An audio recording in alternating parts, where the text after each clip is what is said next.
Hey folks, welcome back for a new episode from On Down the Road Productions. Hey, coming back to the Goldwing for this video, and this is technically my first ride out since getting it back from Macomb Power Sports with the brake and clutch fluid done, the recall for the bolt, and new antifreeze and an oil change. It all worked out, so the bike's running better than new. Long story short, I'll include some additional film clips. Took a great shot up Orion Road, and that'll be coming up soon in this video. Guys, thank you for being here. Thank you for checking this Goldwing video out. Let's go. Okay, back at it. That guy messed up the motorcycle parking spot there, and I just decided to go someplace else. So we're back at it here, still moto vlogging, talking about the Goldwing. So as far as I'm concerned, this bike is better than new. Kind of sucks I have to readdress highway foot pegs, but I'll be okay. Love the performance here. This is a 2018 6-speed Goldwing Tour, the orphan child of the Goldwing family, I guess. But I am pretty confident that 6-speed Tourer sales have gone up. The 6-speed Goldwings are the FU by us bike in the Honda lineup, and they save you money when you buy them, and nothing wrong with a manual transmission. You know, most people that are used to riding prefer the manual. I know some people love the DCT when they get on it. I don't want to be a hater, you know, good for that. Best thing about this 2018 is that it looks just like a 2025 Goldwing. That's the best thing about it. You know, you can't distinguish what model year it is unless you're a Goldwing expert type of thing. So yeah, I was like really happy to get this bike back yesterday. Just went by the boys, squared Piper away before I went out the door. Well, I hope, you know, across North America that I know there are, you know, things wound up pretty good at Macomb Power Sports. At least I had a certified technician working on the bike. It was not a Honda technician, it was a Suzuki technician, but you know, most of these motorcycle dealerships, you don't get anyone certified working on your bike. It's just a total joy here. You know, leave it to the motor vlogging life on YouTube to get stuck behind a nasty school bus that probably has never been washed in its life. Because I still ponder where to go for lunch. I think I got a good idea or two.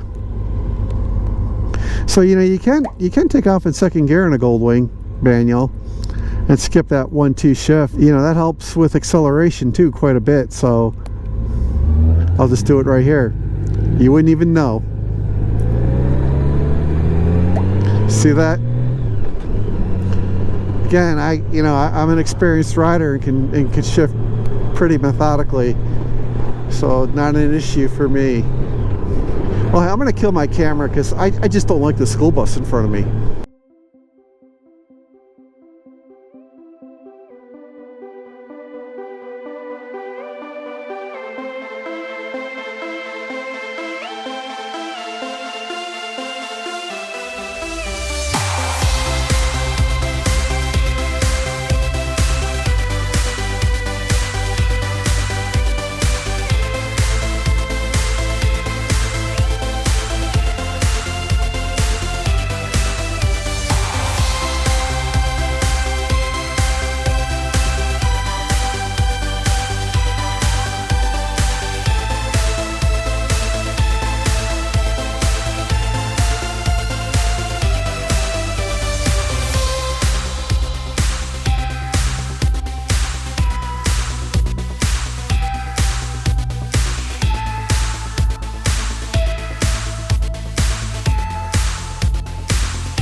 One of my favorite motorcycle routes here is to do this beautiful turn here on Shelby Road. Takes you through residential. It's just really nice. Kind of do your lean. Blast through here. There you go.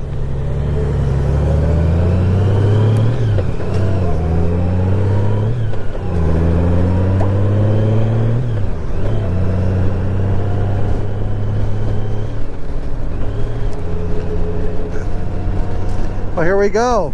Shifting like a dream. Well, this was a long winter for I think everybody, and this is the official start of the Goldwing riding season for me, and I started with 7,583 miles, and we're at 7,600 exactly right now. And I just love this bike. Yeah, this is great to be alive. My sea legs are back too. I'm always cautious that first ride or two, you know, every time I take out my motorcycles. Well, Teresa's got the 4Runner today. She took it to work, and the Lexus goes in tomorrow. We think there might be an oil leak underneath it. I don't think so. I hope not. And we're going to get that checked out. We got spots in our driveway. Very perplexing. Well, what else is going on? So I think you guys know, like I said already, I could use a recommendation for highway foot pegs. Leave them in the comments. And sorry to see my Rivcos go. All right, I'll be back. Okay, time to wrap up this episode. So the Goldwing has come back. It is braking, grippier. The clutch shifting is even better. So the braking clutch fluid were 6 years old. They start to break down after 2 years. It was time for them to be changed.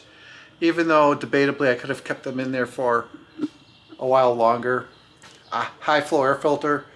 Definitely felt a power increase and a slight fuel economy bump. I'll do a more explicit video around the high flow air filter and the change in fuel economy for me, but it looked like that bar that, you know, goes along the bottom of the map on the Goldwing was saying looking better than it did last year. Just in my head. I'll find a way to verify that. The antifreeze, same story as the brake and clutch fluid. It needed to go, so it was flushed and off it went. Again, I'm looking at new highway pegs for my Goldwing. I need something. I just can't figure it out. Whoa! Well, you know, the garage is falling apart. What can I say? I'll just keep going. And but overall, the bike is running and riding better than new. People see it and they still think I bought a brand new bike. I've had 3 people approach me on the Goldwing. One guy was super drunk when I took it out for this video. Didn't get him on film, but he had an old 2007 Harley and just beer breath everywhere, and I didn't feel too comfortable around the guy, but, you know, how many miles you got on that bike? And I told him, you know, about 8,000 miles, and I stopped right there because I own 2 bikes. I work for a living, and, you know, I've got other things going on, and the Rocket gets ridden a lot too. You know, that same type of question. Another guy putting gas in the bike walked up and said, "Hey, that's a nice Harley." And I said, "No, it's not a Harley." So that's the adventures of me out there in the wild, I guess. And kind of funny to share that. So, hey, these are the types of videos I do. So I went back to the Goldwing. We just did a Lexus RX 350 video. And that truck for 58, or that SUV crossover for 58, totally smokes Toyota trucks in terms of interior fit and finish and other areas too as well. And it just felt like a better purchase option for $58,000. So I hope you guys agree. Check that video out for sure. Until next episode, keep doing the best you can do. That's what we try to do here. Life is not fair. Just keep going. Share your thoughts on your primary bolt recall experiences if you own a Goldwing. and shoot me some ideas for some motorcycle and car videos. I am reviewing a 2025 TRD Pro Tundra here this week, and that'll be coming out soon as well. And the long-awaited 3 years of ownership video on my 4Runner, that's coming out at some point too. I missed the mark on that. Ultimately, it's been problem-free and a bank vault and just a great truck to own after 3 years. So I wanted to find a way to make that 3-year-old video compelling, 3 years of 4Runner ownership video compelling. Not like, hey, my truck is so great, I bought a 4Runner, there are no problems, I just love this truck. You know, no problems, nothing to complain about. So that's one of the reasons why it's late. I'm trying to think of something to do around that that's not your standard gerbil mill YouTube video for the 4Runner. And I noticed that the guys at Yoda got a Land Cruiser in their shop to mod. And the word I'm getting is that more and more people are picking the Land Cruiser over the 6th Gen 4Runner. And that's the truth. Even the Land Cruiser is better than the 6th Gen 4Runner in a lot of ways. And you know, just terrible this happened to the 4Runner and Tacoma and Tundra and even the Land Cruiser. So anyway guys, that's it for this episode. We'll see you next episode. Thank you for being here as always. We appreciate you. We're on your side, and we'll see you next episode. God bless, and we think of you.